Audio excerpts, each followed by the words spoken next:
Hi, my name is Marcus, and welcome to Servant King. The first confusion program was called Confusion of Mind. The second one was called Confusion of Being.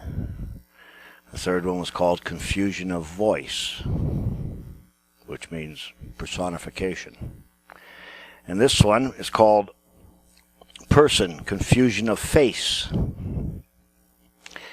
Have you ever wondered what a person is? Everybody uses the word, but does anyone know what it is? A few years ago, a man told me I was a foolish person. Says, Marcus, you're a foolish person. But I know I'm nobody's fool. But maybe I'm a person. So I went straight to the Webster's Dictionary to look up the word person. And it said, a person is primarily the mask of an actor used on stage. A mask is a person. Wow, I didn't know that. So I went back to this man and I asked him, I said, why am I hiding under a false appearance? Who am I trying to fool? Well, that's the purpose of this program. Now, nobody really said that to me. I'm just illustrating a point here. As I was reading through all the laws and legal systems and statutes and regulations, I noticed that all these laws apply to persons. And I never read anything in legal documents or statutes that apply to just a man. Never read a law that says no man shall do this or no man shall do that. Now, a man is self-evident. Look at somebody, that's a man. But is a person self-evident? So, I read laws. It would say things like, no person shall drive a motor vehicle or you will suffer a penalty. Or no person shall do this or that. No person shall keep this except under the authority of a license and subject to the regulations. I never saw a thing that says no man shall hunt deer except under the authority of a license or subject to the regulations. It would seem that the law does not regulate a man, only a person. If there's a word that's more common than the word person, I don't know what it is. We say he's a nice person or he's a bad person. He showed up in person, or I will deal with him only in person. I heard a doctor say this disease will spread from person to person. I've heard of personal property. I've heard people say, it's not personal, only business. So basically you would think everyone is a person. Then I learned that there are many different kinds of persons in Canada, in any country. I heard a cop say he had drugs on his person. On his person. That's the possessive case. So people can have a person. Or we have a search warrant to search your office and your person. Is it possible not to have a person? I wonder if you could show up somewhere or be present somewhere, but not in person. I know of a guy who went to court and talked to the judge, but later he was arrested because he did not appear in person. But if he was there, why was he later arrested? Have you ever stopped to really think what a person really is all about? I learned that in Canada, women became persons in 1929. Prior to that, women weren't persons. So prior to 1929, women could not catch that disease that the doctor said will pass from person to person. And the woman, if she had any drugs on her, the cop would not have found them on her person. She would have to have them maybe in her pocket. I learned that corporations are persons. They can sue and be sued in court. But this person can't drive. This person can't vote. I know that corporations lobby the government. I wonder how they lobby the government. Some other person must drive them there so that they can lobby in person. I learned that the county of Simcoe is a person. Last week, that person said there will be no garbage collection next week. I learned that the city of Toronto is a person. This person has to apply for a license to keep protected wildlife at their zoo. The law says they have to apply in person. Some people are put in prison and lose their person. They take their person away from them, probably because there's not enough room in the little small cages or cells they keep them. I saw that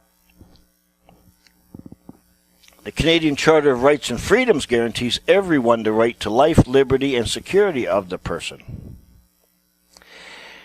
In the U.S. Constitution guarantees that every citizen is secure in their houses, persons, paper, and effects. I also learned that a baby is not a person unless it is born, dead or alive. Baby doctors used to be taught that when a pregnant woman came in, they had 2 patients. Today, they only have 1 person as a patient. There are groups that want elephants, chimpanzees, and dolphins to be persons. Then if you shoot one, you will have shot a person. Right now, a chimpanzee is the same as an unborn baby, a non-person. You can shoot either one. There is no legal problem there. Aborigines in Australia, prior to 1940, were not persons. You could get a permit or a license from the British High Commission in Australia to shoot one. That's a fact. So when they shot and killed the Aborigine, they did not shoot a person. They must have shot a non-person. They shot an animal. If he was wearing shoes, if this Aborigine was wearing a pair of shoes, they could not have been his personal shoes. If they talked to him, they would have seen he has no personality. And I'm sure that when the Aborigine said, "Why are you going to shoot me?" the answer would have been, "Well, I paid a fee for the license to shoot you. It's not personal, just business." Are you confused? Do you still think you know what a person is? Every law, statute, regulation, ordinance, policy that you've ever obeyed applies to persons. Every obligation, duty, responsibility, debt, liability, omission, neglect, prohibition, punishment, allegiance, loyalty, credit, benefit, right, interest, privilege, account, name, address, title, deed, action, performance, etc., etc., etc., applies to every person. So, what can we learn about a person? What does the encyclopedia say about person? It says personhood continues to be a topic of international debate. The beginning of human personhood is a concept long debated by law, religion, and philosophy. Christianity is the first philosophical system to use the word person in its modern sense. Thus, the word person was originally a theological term created and defined by Christians to explain Christian theological concepts. Here we go with this God stuff again. What does it have to do with God? How can there be a controversy in philosophy and law about a person or what a person is? All of our laws pertain to persons. If no one knows what a person is, how are people being convicted and sent to jail? So, what do the experts say about a person? Experts on law.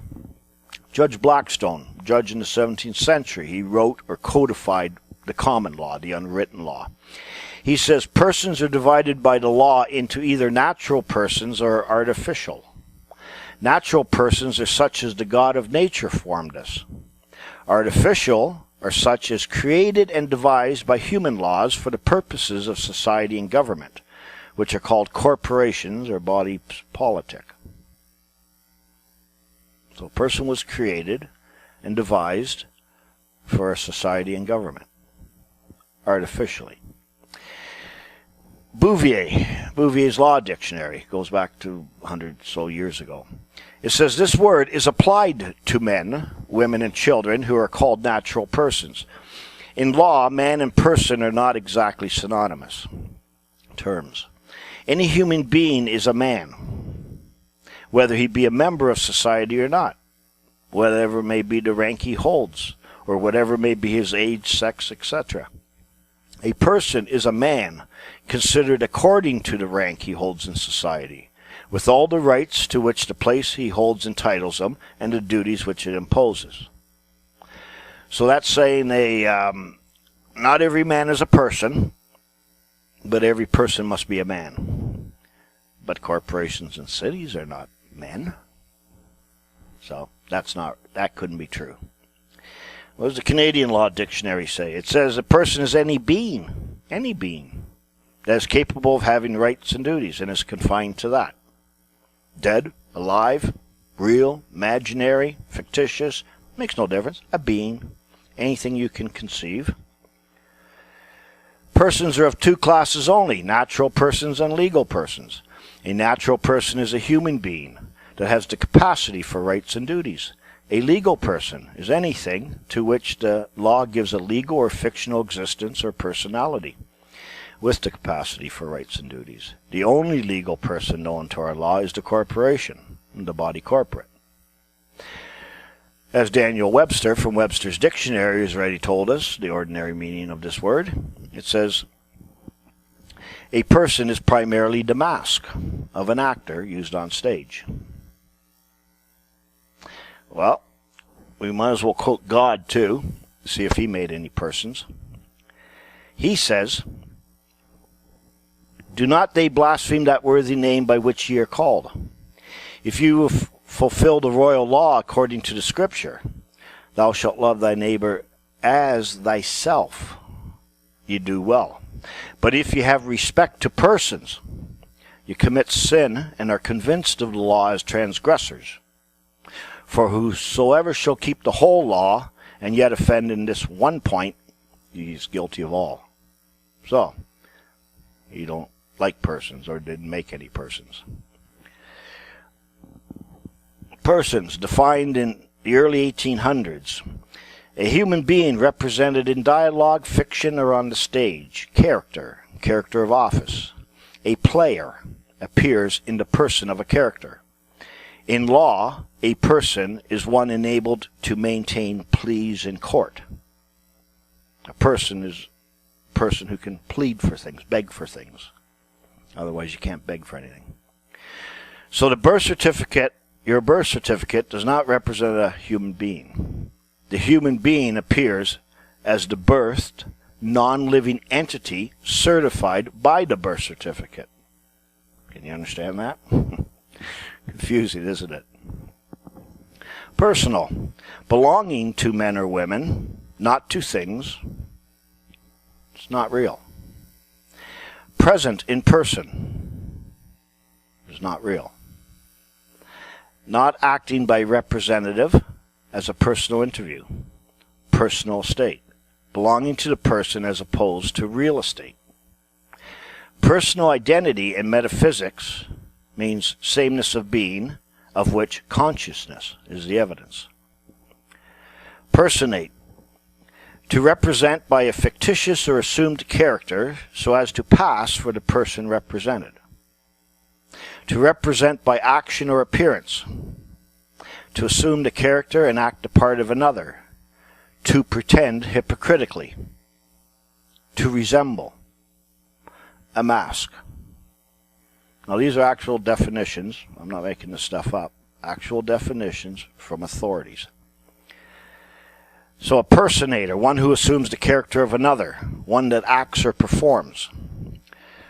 Personification. Excuse me.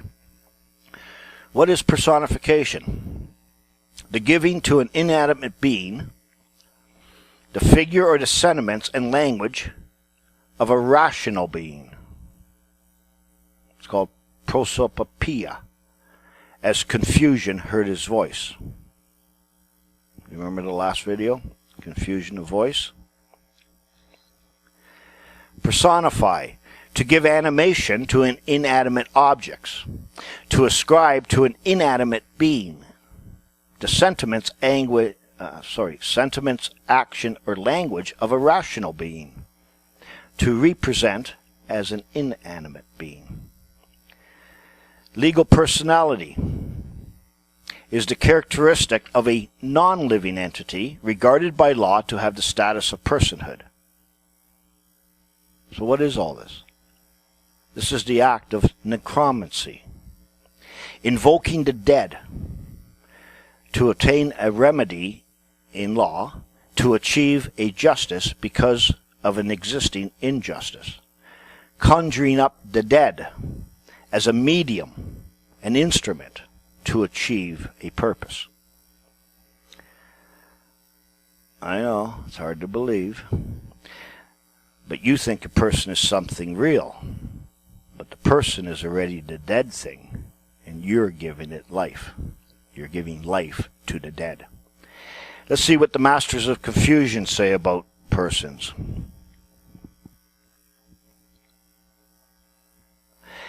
A person is recognized by the law as such, not because he is human, no, but because rights and duties are ascribed to him. The person is the legal subject or substance of which the rights and duties are attributes. The individual human being considered as having such attributes is what lawyers call a natural person. A person,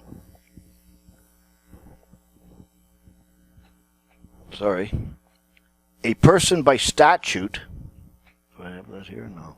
A person by statute term may include a firm, labor organization, partnership, association, corporation, legal representative, trustees in bankruptcy, or receivers. Now let's see what other encyclopedias say about persons. A person, from the Latin language, is a persona, meaning mask. Is a being, such as a human, that has certain capacities or attributes constituting personhood. Personhood, the precise definition of which is the subject of much controversy. How can there be a controversy when people are going to jail, when persons are going to jail and being executed, killed in person? In ancient Rome, the word persona in Latin, or prosopon in Greek, originally referred to the mask worn by actors on stage. The various masks represented the various personae in the stage play. In Roman law, the word persona became used to refer to the role played in court. And it became established that it was the role rather than the actor that could have rights, powers, and duties, because different individuals could assume the same roles. The rights, powers, and duties follow the role, not the actor. And each individual could act in more than one role, each a different person in law. Now, you know what that is. That's a split personality, a multiple personality disorder, schizophrenia. Also, you now know why you have no rights, powers, or duties. They follow the role, not the actor. It's getting good, isn't it? The concept of a person was further developed during the Trinitarian and Christological debates of the 5th through 6th century.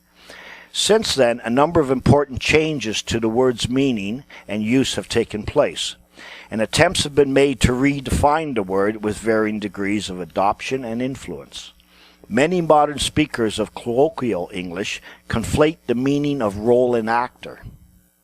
It means they're confused, which can result in some confusion when they try to enter into legal discourse. So, this has something to do with this concept of Christ. So if that's true, if you're a Jew or a Muslim, you can't be a person. And anyone born before Christ, BC, couldn't be a person. So we've only had persons for 2013 years, if that's what a person is. Prosopagnosia, in Greek, prosopon, meaning face. Agnosia, meaning not knowing the face. It is a disorder of face perception, where the ability to recognize faces is impaired, while the ability to recognize other objects may be relatively intact. An agnostic. A confusion of face. That's where the word comes from. Aprosopopeia. Greek. Is a rhetorical device in which a speaker or writer communicates to the audience by speaking as another person or object. The term literally derives from the Greek root prosopon, face, person. So every time we speak in person, we are speaking as someone else, evidenced by the mask we wear. We are speaking in disguise. We are concealing our real identity and putting on an identity. This term also refers to a figure of speech in which an animal or inanimate object is ascribed human characteristics or is spoken of in anthropomorphic language. Quintilian writes of the power of this figure of speech to bring down the gods from heaven, evoke the dead, and give voice to cities and states. So this is necromancy again. Evoking the dead and making cities and states into persons. Personification. A figure of speech in which inanimate objects or abstractions are endowed with human qualities or are represented as possessing human form, also called prosopopeia. Now you know what an inanimate object is. It's the dead. It's not living. Personification, the act of, the act of attributing human characteristics to abstract ideas. Incarnation, embodiment, giving concrete form to abstract concepts. Are you starting to understand what your birth certificate is? All this is called the occult, the supernatural. Witchcraft. And we practice it every day of our lives, don't even know we do it. Whenever you do anything in person, we are evoking the dead as a medium, an instrument to do whatever we're doing through. As we go on, you will see that we act, think, and speak for the dead. In fact, we are the medium. We are the medium that is used by the occult to give life to the dead, to make it seem real, to make it believable.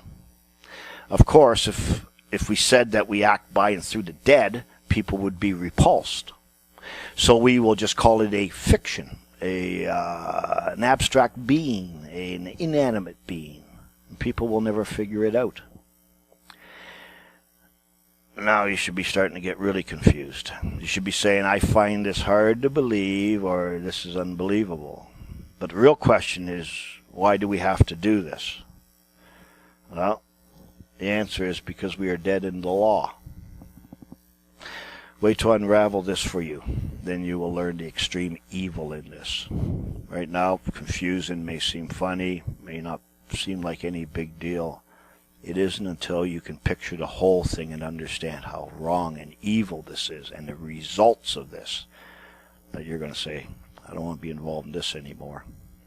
I wonder if there are any people that are not persons. Non-persons, unpersons. Of course, the unborn baby, the aborigine, and some prisoners are not persons. A non-person is a man regarded as non-existent and having no rights. A man whose existence is systematically ignored. Doesn't exist. Now, how stupid is that?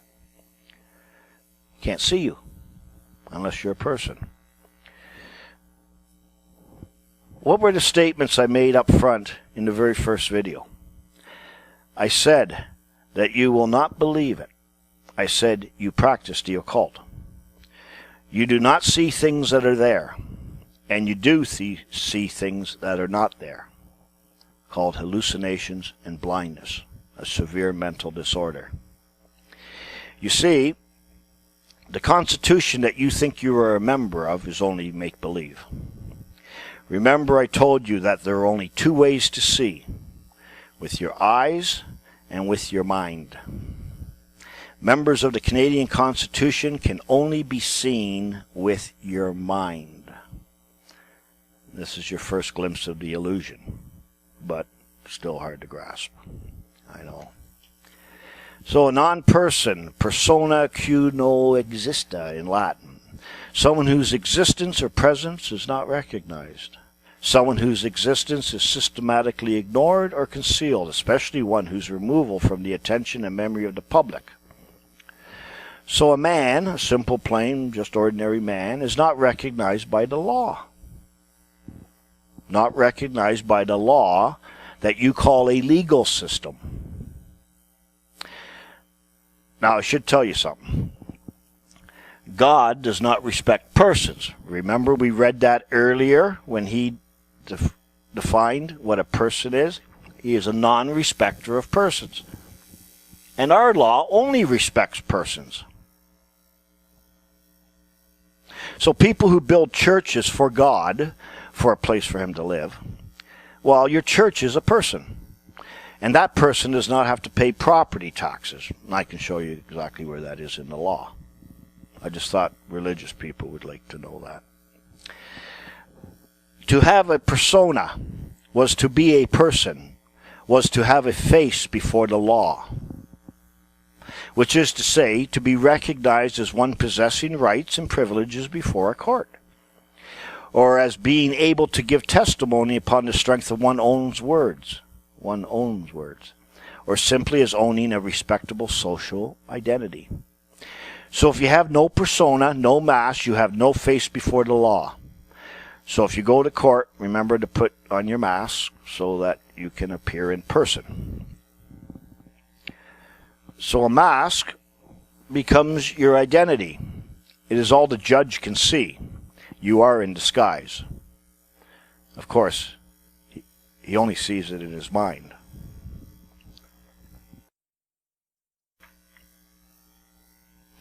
So what is a non-person? A man who cannot be seen, no face before the law, no mask. A man who holds no public office. A man who is systematically ignored. A man whose presence is not recognized. A man who does not wear a mask. A man who does not give legal advice. A man removed from the memory of the public.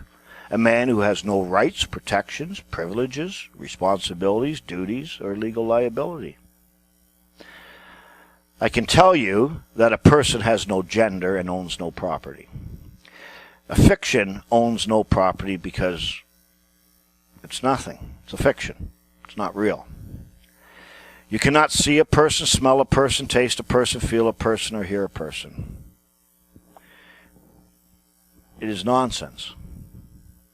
In fact, a person is not a noun. It's an adverb. But you can be made to realize, the act of making real, a person, if you think, speak, and act for it. This is, of course, what is called an insane delusion. Now, getting back to the only person known to our law, let's break down the concept as it is used in our law. Per means, it's a Latin preposition, means denoting through, near, close, as, through, or with, denoting the agent, means, instrument, or cause. Son, the male issue of a parent, a native or inhabitant of a country, such as the sons of Britain. A son is that which is fathered. A father is he who creates, invents, makes, or composes anything. If a country can have sons, then the country must be their father. Father and son are reciprocal terms, meaning you cannot have a father without having a son, and you cannot have a son without having a father. So person is a process, not a being. A son is a being. A person is one who did the act in the place instead of the Son, or by means of the Son, the use of a medium.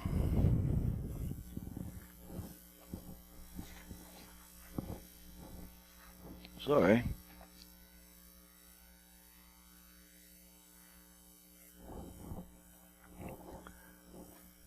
Or the use of a medium. One who acts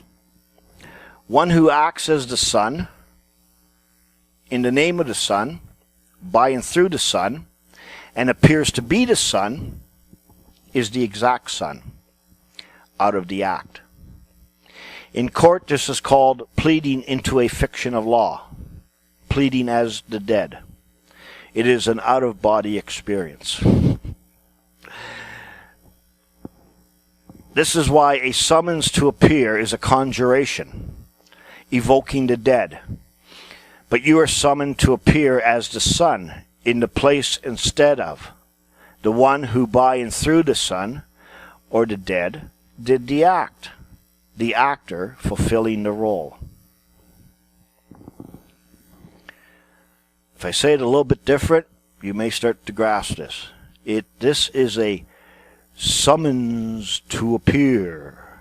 Summons to appear. It's calling the dead to appear. A court only has jurisdiction over the dead. When I show you in the Unraveled programs the blasphemy of what this is really about, religious people will go berserk. Remember, the Registrar General said your birth certificate was never meant to be used as personal identification. That's right. It only identifies the Son.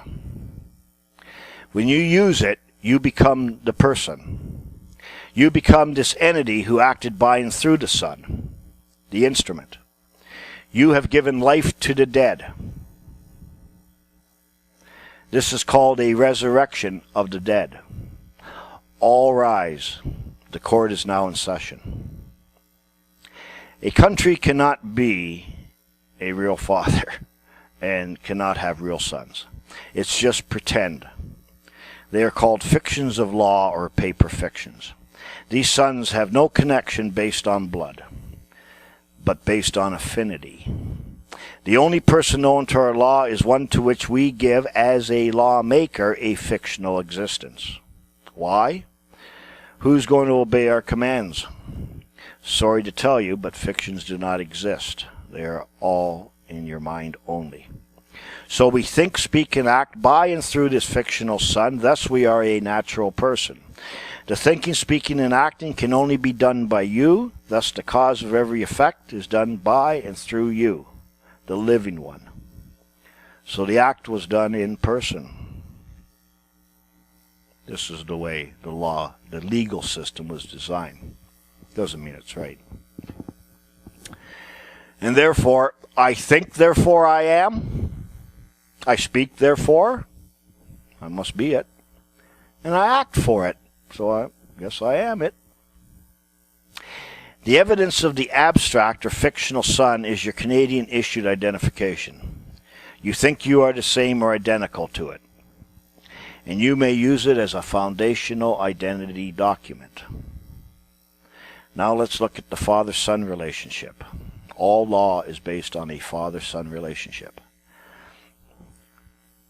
The legal term is parens patriae, meaning parent of the country. The parens patriae document has its roots in English common law. In feudal times, various obligations and powers, collectively referred to as the royal prerogative, were reserved to the king. The king exercised these functions in the role as father of the country. Who's your daddy? Gotta know, who's your daddy? Let's look at a fiction of law. What is a fiction of law? A convenient fiction or a misfortunate truth? Fiction means feigned, imaginary, not real. The human persons are as fictitious as the airy ones. This was written about 100 years ago. You won't find this now. Feign. To invent or imagine, to form an idea or conception of something not real. To make a show of, to pretend, to assume a false appearance, to counterfeit, to represent falsely, to pretend, invent, devised, imagine, assumed. This is nothing more than fraud. But you're the one that's doing it. No one's forcing you to do it. So it's not a fraud then, is it? But it's fraud. You're being tricked into committing fraud. Now here's man's justification or rationale for this, but it doesn't answer why. I'm just going to read you some things about fiction of law here. It says, fiction of law, or fictions were invented, fictions were invented by the Roman praetors, who, not possessing the power to abrogate the law, were nevertheless willing to derogate from it under the pretense of doing equity. Abrogate means to get rid of. So not possessing the power to get rid of the law, what law are we talking about here? What law couldn't they get rid of? This was the Roman Empire. Controlled the whole world. What law couldn't they get rid of? Think about it. And they did this under the pretense of doing equity. Pretense means pretending with the intention to deceive. It goes on to say that a fiction of law is the assumption that a certain thing is true, and which gives to a person or a thing a quality which is not natural to it, and establishes consequently a certain disposition, which, without the fiction, would be repugnant to reason and truth. It is an order of things which does not exist, but which the law prescribes or authorizes.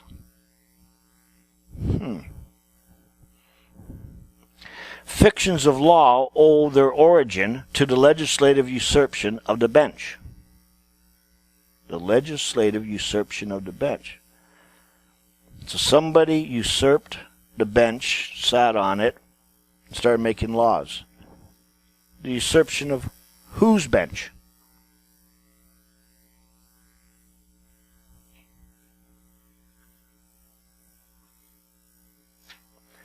And then it goes on to say that the law abounds in fictions. Apparently thousands of them. See, a fiction of law is like this. I make a contract with somebody. I make some obligations, some agreements, some promises, and they make some agreements and promises back to me, so I get some consideration for a contract. I'm not going to do something for nothing. Except we impose a fiction of law to create the contract, the agreement. There's nobody there. We just pull it out of thin air. It's a pretend person, just so that I can get what I want under this contract or agreement. This is in the Canadian Law Dictionary. Fiction, a rule of law which assumes something which is false is true and will not allow it to be disproved. So if you ever think truth is in law, it's not. An assumption by law that something is false is true. A statute may state that X is to be treated as Y. And that's a rule of law. I don't think so. Realistic fiction. Did you know there's such a thing as a realistic fiction? Realistic fiction strives to make the reader feel as if they're reading something that is actually happening, something that, though not real, is described in a believable way that helps the reader make a picture as if it were an actual event. This can also confuse the reader into making the reader think it's nonfiction. So it says that the law abounds in fictions. Really? It does not exist in nature. Fictions, it said. This thing does not exist in nature. Well, the supernatural doesn't exist in nature either. Do you think our law abounds in the supernatural, the occult, witchcraft, necromancy? It's all supernatural. Anything that produces an unnatural effect is witchcraft. That's what witchcraft is. So, for the trick to work, you have to be an unwitting accomplice. If you knew you were doing this, you would know it's a fraud. Also, the trick would have no value unless someone brings to life the fiction. Brings to life the fiction, or brings to life the dead. Also, people would ask, why do I have to do this? Can we not just be who we are? The answer is no. Those that know would have to tell you the truth about the law and could never take advantage of you. You see, I'm going to explain later in the program Confusion of Money how your property is being stolen half through money. Wait till we get to that. Your whole life you've been acting as an entity that is not alive. You provide all of your labor through and as this entity. It is the only entity known to our law. Why? Because it is the only thing we can create in our head. Because we can't create anything. You cannot apply your will to something you do not own. And because you cannot create anything, we have to make you believe so we can steal from you. It's all about stealing. This whole thing is about property and stealing. Okay? Don't lose sight of that. So I've given you the breakdown of the word person as it is supposed to be known. I know it's hard to grasp completely, but it was designed that way. I will explain the complete concept of the person in the unraveled videos. There's more to the story. It is the key to understanding the whole illusion of how you lost your birthright, inheritance, and property. I'm going to end this program with a riddle. Remember, per means by and through or by means of. So when I ask this riddle, some of you people, a light will go off. Here is the riddle. Can you think of anything that can be obtained only by means of the sun? In the next video, we will look at law and government as you are presumed to know it. The groups and people who protest against the government may want to rethink their actions or change direction. You will learn that you have been enticed and deceived into becoming the proximate cause of your own misery. Till then, my name is Marcus.